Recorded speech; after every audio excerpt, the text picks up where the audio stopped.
ಬಿಹಾರದ ಬಕ್ಸರ್ನಲ್ಲಿ ಅಮಿತ್ ಶಾ ಅವರೊಂದು ಭವಿಷ್ಯ ನುಡಿದಿದ್ರು. ಬೆಳಗ್ಗೆ 9 ಗಂಟೆಗೆ ಬ್ಯಾಲೆಟ್ ಬಾಕ್ಸ್ ಓಪನ್ ಆಗುತ್ತೆ. ಮಧ್ಯಾಹ್ನ 1 ಗಂಟೆ ಸುಮಾರಿಗೆ ಲಾಲು ರಾಹುಲ್ ಧೂಳಿಪಟ ಆಗಿದ್ದಾರೆ. ಲಾಲು ರಾಹುಲ್ ಧೂಳಿಪಟ ಅಂತ ಅಮಿತ್ ಶಾ ಅವರು ಭವಿಷ್ಯವನ್ನು ನುಡಿದಿರ್ತಾರೆ. ಆಯಿತು, ಚುನಾವಣಾ ಚಾಣಕ್ಯ ಅಮಿತ್ ಶಾ ಅವರ ಭವಿಷ್ಯ. ಬಿಹಾರ ಫಲಿತಾಂಶದ ಭವಿಷ್ಯವನ್ನ ನುಡಿದಿದ್ರು. 160+ ಗೆಲ್ತೀವಿ ಅಂತ ಹೇಳಿದ್ರು ಅಮಿತ್ ಶಾ ಅವರು. ಬಿಹಾರದಲ್ಲೇನೆಂತ ಹೇಳಿದ್ರು, ಬಕ್ಸರ್ನಲ್ಲಿ ಹೇಳಿದ್ರು.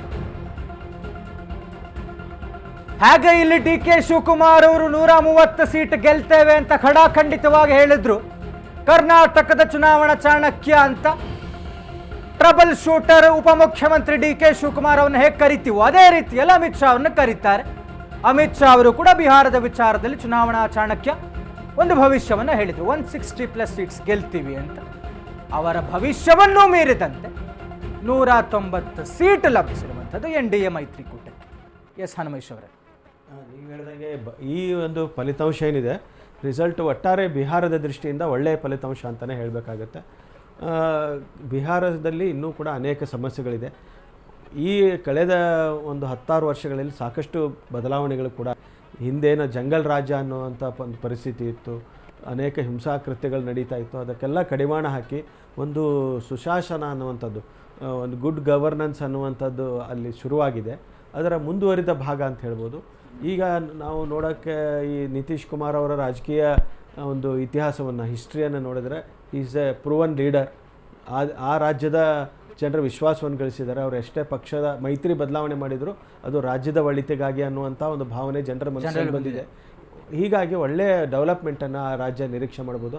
ಅಂತಿಮವಾಗಿ ಜನ ನಿರೀಕ್ಷೆ ಮಾಡುವಂಥದ್ದು ತಮಗೆ ನೆಮ್ಮದಿಯ ಬದುಕಬೇಕು, ಒಳ್ಳೆಯ ಅಭಿವೃದ್ಧಿ ಕೆಲಸಗಳಾಗಬೇಕು.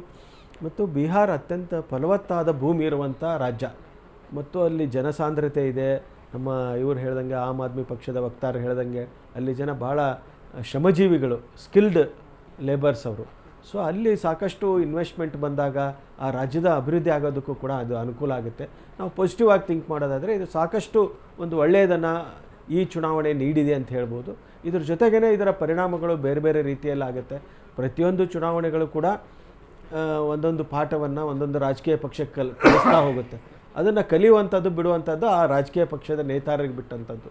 ಸೊ ಈ ಚುನಾವಣೆ ವಿಶೇಷವಾಗಿ ನಾವು ಚುನಾವಣೆ ಸಂದರ್ಭದಲ್ಲಿ, ಪ್ರಚಾರದ ಸಂದರ್ಭದಲ್ಲಿ ಮೋದಿಯವರು ಬಂದಾಗೆಲ್ಲ ಒಂದು ವಿಷಯವನ್ನು ಪ್ರಸ್ತಾಪ ಮಾಡ್ತಾಯಿದ್ರು.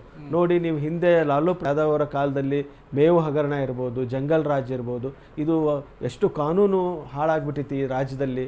ಇಡೀ ದೇಶದಲ್ಲೇ ಬಿಹಾರ ಅಂದರೆ, ಬಿಹಾರಿಗಳಂದರೆ ಅಗೌರವ ಕೊಡುವಂಥ ಒಂದು ಪರಿಸ್ಥಿತಿ ಇತ್ತು. ಈಗ ಅದು ಬದಲಾವಣೆ ಆಗಿದೆ ಅನ್ನೋಂಥದ್ದು. ಇನ್ನೊಂದು ಕಡೆ ತೇಜಸ್ವಿ ಯಾದವ್ ಅವರು, ರಾಹುಲ್ ಗಾಂಧಿ ಅವರು ಎಲ್ಲೂ ಕೂಡ ಲಾಲು ಪ್ರಸಾದ್ ಯಾದವ್ ಅವ್ರನ್ನ ಹೆಸರು ಸಹಿತ ಹೇಳಿಲ್ಲ. ಯಾಕಂದರೆ ಅವ್ರ ಹೆಸರು ಹೇಳಿದರೆ ನಮಗೆ ಹಿನ್ನಡೆ ಆಗುತ್ತೆ ಅಂತ. ಅವ್ರ ಹೆಸರು ಹೇಳದೇ ಇದ್ದರೂ ಹಿನ್ನಡೆ ಆಗಿದೆ. ಅವ್ರನ್ನೆಲ್ಲೂ ಕೂಡ ಪ್ರಚಾರಕ್ಕೂ ಬಳಸ್ಕೊಳ್ಳಿಲ್ಲ. ಅವರೆಲ್ಲೂ ಸೀನಲ್ಲೇ ಇಲ್ಲ ಲಾಲು ಪ್ರಸಾದ್ ಯಾದವ್.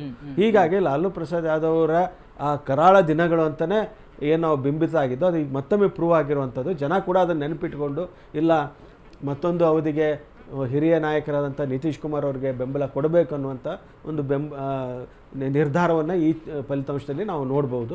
ಒಟ್ಟಾರೆ ಈ ಚುನಾವಣೆ ಭಾಳ ದೇಶದ ಗಮನಕ್ಕೆ ಸೆಳೆದಿರುವಂಥದ್ದು. ಯಾಕಂದರೆ ಒಂದೇ ರಾಜ್ಯದ ಚುನಾವಣೆ ನಡೀತಾ ಇದೆ. ಸಹಜವಾಗಿ 4-5 ರಾಜ್ಯಗಳ ಚುನಾವಣೆ ಆದಾಗ ಬೇರೆ ಬೇರೆ ರೀತಿಯಲ್ಲಿ ಚರ್ಚೆ ಆಗುತ್ತೆ, ಅಥವಾ ಲೋಕಸಭೆ ಚುನಾವಣೆ ಆದಾಗ ಬೇರೆ ರೀತಿ ಇರುತ್ತೆ. ಆದರೆ ಇದು ಇಡೀ ಬಿಹಾರ ಒಂದೇ ಚುನಾವಣೆ ಈಗ ಸದ್ಯ ನಡೀತಾ ಇರುವಂಥದ್ದು. ಹೀಗಾಗಿ ಸಹಜವಾಗಿಯೇ ಎಲ್ಲ ರಾಜಕೀಯ ಪಕ್ಷಗಳಿಗೆ ಎಲ್ಲರಿಗೂ ಕೂಡ ಇದೊಂದು ಕ್ಯೂರಿಯಾಸಿಟಿ ಇತ್ತು ಏನಾಗುತ್ತೆ ಅನ್ನೋಂಥದ್ದು. ಮತ್ತು ಚುನಾವಣೆ ಪ್ರಚಾರ ಸಂದರ್ಭದಲ್ಲಿ ರಾಹುಲ್ ಗಾಂಧಿ ಅವರು, ತೇಜಸ್ವಿ ಯಾದವ್ ಅವರು, ಅಮಿತ್ ಶಾ ಅವರು, ಮೋದಿ ಅವರು, ನಿತೀಶ್ ಕುಮಾರ್ ಯಾರು ಹೋದರೂ ಜನ ಸೇರ್ತಾ ಇದ್ರು.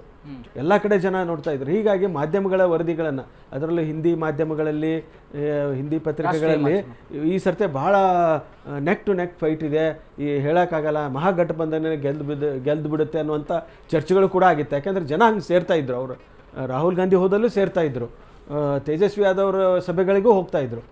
ಈ ಎಲ್ಲ ನೋಡಿದಾಗ ಎಲ್ಲೋ ಒಂದು ಕಡೆ ಈ ಚುನಾವಣೆ ಪ್ರಚಾರ ಮತ್ತು ಜನರ ತೀರ್ಪು ಎರಡನ್ನೂ ನೋಡಿದಾಗ ಜನರು ಎರಡೂ ಭಾಷಣಗಳನ್ನು, ಎರಡೂ ಪಕ್ಷದ ಎರಡೂ ನೇತಾರರ ಭಾಷಣವನ್ನು ಕೇಳಿ ಒಂದು ತೀರ್ಮಾನಕ್ಕೆ ಬಂದಿದ್ದಾರೆ ಅಂತ ಹೇಳ್ಬೋದು. ಒಟ್ಟಾರೆ ಈ ಚುನಾವಣೆ ಏನಿದೆ, ಕಾಂಗ್ರೆಸ್ ಪಕ್ಷ ವಿಶೇಷವಾಗಿ ದೊಡ್ಡ ರಾಷ್ಟ್ರೀಯ ಪಕ್ಷ ಆಗಿರೋದ್ರಿಂದ, ಇಷ್ಟು ಹೀನ ಸ್ಥಿತಿಯಲ್ಲಿ ಅವರು ಸೋತಿರೋದರಿಂದ ಕಾಂಗ್ರೆಸ್ನ ಒಂದು ನೀತಿ ಏನಿದೆ, ಚುನಾವಣೆ ರೀತಿ ರಾಜನೀತಿ ಅಂತ ಏನು ಹೇಳ್ತೀವಲ್ಲ, ಅವರು ಇಡೀ ದೇಶದಲ್ಲಿ ಅನುಸರಿಸಿಕೊಂಡು ಬರುತ್ತಿರುವ ರಾಜನೀತಿಯಲ್ಲಿ ಒಂದು ದೊಡ್ಡ ಬದಲಾವಣೆಯನ್ನು ಮಾಡಿಕೊಳ್ಳದೆ ಮುಂದಿನ ದಿನಗಳಲ್ಲೂ ಕೂಡ ಕಾಂಗ್ರೆಸ್ಸು ಒಂದು ದೊಡ್ಡ ಪಕ್ಷವಾಗಿ ಹಿಂದಿನ ಗತವೈಭವ ಏನಿತ್ತಲ್ಲ ಕಾಂಗ್ರೆಸ್ನ ಅದು ಮರುಕಳಿಸೋದು ಭಾಳ ಕಷ್ಟ ಆಗುತ್ತೆ ಅನ್ನುವಂಥದ್ದನ್ನು ಅವರು ಅರ್ಥ ಮಾಡ್ಕೊಳ್ಬೇಕಂತ ನನಗನ್ಸುತ್ತೆ.